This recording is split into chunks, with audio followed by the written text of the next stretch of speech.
দেখুন খিচুড়িটা প্রায় অর্ধেকটা সেদ্ধ হয়ে গেল। এটা গোবিন্দভোগ চাল, মুগের ডাল একটু রোস্টেড করে তারপরে ঘি ফোড়ন দিয়ে করেছি। সেদ্ধ অর্ধেকটা হয়ে গেছে। আর এখানে দেখুন এই চেরি টমেটো, ফুলকপি, কুমড়ো, গাজর আর এই গোটা আলু একটু কষিয়ে নিয়েছি ভেজে। এবার এর ভেতর দেবো।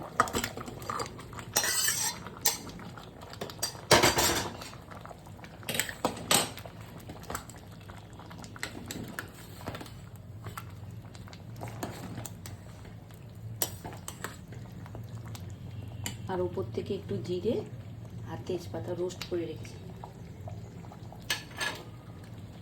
আর ঘি। খিচুড়ি মানে একটু ঘি দিলে ভালো লাগে। আর উপর থেকে এই শুকনো লঙ্কা দুটো ভেজে রেখেছি, এটা দিয়ে দিলাম। ধিমি আছে।